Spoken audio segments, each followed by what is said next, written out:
Guys, ito po ang Sitio Malibay. Yan po ang ilog na napakaganda. Yan. Yan. Ito po ang kalawakan ng mga kabatuhan. Pag ito ay tag-ulan, ito po ay napupuno ng tubig. Yan. Sitio Malibay. Ang nakakasakop po nito ay Nakar, Quezon na po ito. Nakar, Quezon. Yan pong bundok na ito ay kabila po niyan ay sa pagkakaalam ko po ito ay Layban. Sitio Barangay Layban. Tanay po, Rizal ang nakakasakop po ng kabila na yan. Yung bundok mong ito, yung malaking bundok. Yan po ang ilog. Titingnan po natin kung gaano po kalinaw ang tubig pong ito na amin pong kinaliliguan. Yan.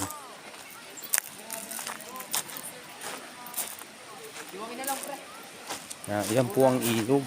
Yan. Tingnan nyo po guys kung paano po siya kalinaw. Yan po. Yan po ang tubig. Yan po kung gaano po ito kalinaw. Tapos meron siyang bato na napakalaking bato. O napakataas na bato. Ayan. Kaya parang delikado rin siya pagka mayroong maliliit na malaglag. Parang delikado rin sa tao. Pero wala naman pong nangyayari. Yan po ang paliguan. Kung gaano po kaganda at kalinaw.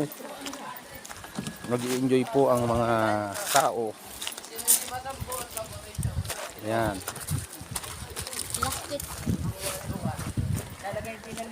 Tapos iyon po ang tulay.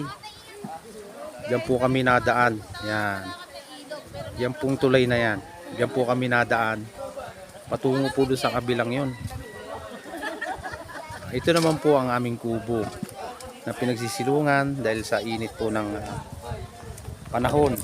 Kailangan ng kubo silungan. Sa init ng araw, napakasarap maligo sa ilog na ito. Mga ilog pong ito, yan. Napakasarap. Yan. Po, maraming salamat po mga guys. Yan na po, nagliligpitan na po at pauwi na sa mga oras po ito. Maraming salamat po mga guys sa inyo po.